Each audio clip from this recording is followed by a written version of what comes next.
Class 11 geography,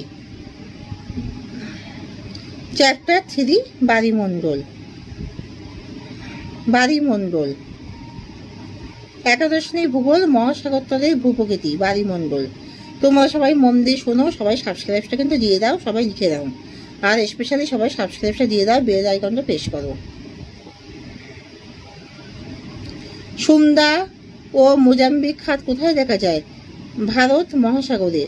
সমুদ্রের গভীরতা কার মাধ্যমে নির্ণয় করা হয়? শব্দ তরঙ্গের মাধ্যমে। টেলিগ্রাফ মালভূমি কোথায় দেখা যায়? আটলান্টিক মহাসাগরে। বারমুদা প্রবালদ্বীপ কোথায় দেখা যায়? আটলান্টিক মহাসাগরে। কোন ধরনের পাত সীমান্তে মহাসামুদ্রিক খাতগুলি গড়ে ওঠে? প্রতিসারি। চ্যালেঞ্জার উচ্চভূমি কোথায় অবস্থিত? আটলান্টিক মহাসাগরে। বায়ুমণ্ডল কাকে বলে? পৃথিবীর মোট আয়তনের 3 ভাগ জলভাগ এবং 1 ভাগ স্থলভাগ দ্বারা বেষ্টিত।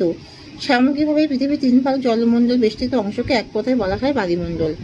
গভীর সমুদ্রের সমভূমি বলতে কি বোঝো? গভীর সমুদ্রের সমভূমি মহিলার প্রান্তভাগ থেকে গভীর সমুদ্র তলের অংশ পর্যন্ত বিস্তৃত ভূমিকে বলা হয় গভীর সমুদ্রের সমভূমি। আটলান্টিক শৈলশিরার উত্তর ও দক্ষিণ অংশের নাম উল্লেখ করো। উত্তর অংশের নাম হলো ডলফিন উচ্চভূমি আর দক্ষিণ অংশের নাম চ্যালেঞ্জার উচ্চভূমি। অগভীর মহীসোপান অঞ্চলে মৎস্যচারণ ক্ষেত্র গড়ে ওঠার কারণগুলো উল্লেখ করো। মহীসোপান অঞ্চলে প্লাঙ্কটনের প্রাচুর্য, মগ্নচলার অবস্থান, নাতিশীতোষ্ণ জলবায়ু, ভগ্ন উপকূলের বন্দর, পোতাশ্রয় গড়ে তোলার সুবিধা।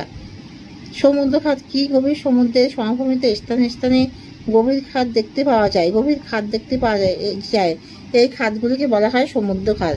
শৈলশিরা কি? সমুদ্রগর্ভে আগ্নেয়গিরি উৎক্ষেপণ করে গলিত লাভা সমুদ্রপৃষ্ঠে সিংহের ন্যায় সঞ্চিত হয়ে যে ভূমিরূপ গঠন করে তাকে শৈলশিরা বলে। আটলান্টিক শৈলশিরার উত্তর ও দক্ষিণ অংশের নাম কি? উত্তর অংশের নাম হলো ডলফিন উচ্চভূমি আর দক্ষিণ অংশের নাম চ্যালেঞ্জার উচ্চভূমি। সমুদ্র স্রোত কাকে বলে? পৃথিবীর আবর্তন, বায়ুপ্রবাহ, সমুদ্র জলের উষ্ণতা ও লবণতার তারতম্যজনিত কারণে সমুদ্রের উপরের জলরাশি নিয়মিতভাবে প্রবাহিত হয়। সমুদ্র জলের গতিকে সমুদ্র স্রোত বলে। ততদেশীয় অঞ্চল কাকে বলে? সমুদ্র উপকূল ভাগে জোয়ার জলে সর্বোচ্চ সর্বনিম্ন সীমারেখার মধ্যবর্তী অঞ্চলকে বলা হয় ততদেশীয় অঞ্চল। নেরিটিক অঞ্চল কাকে বলে? সমুদ্র থেকে মহিজলের মধ্যবর্তী অঞ্চলকে বলা হয় নেরিটিক অঞ্চল।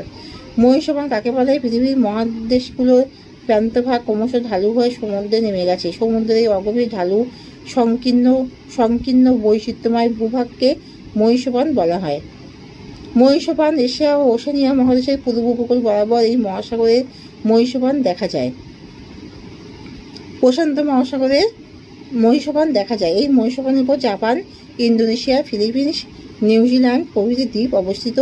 এই মহীসোপানের গড় বিস্তার প্রায় 150 থেকে 1500 কিলোমিটার। এখানে শেষ করছি।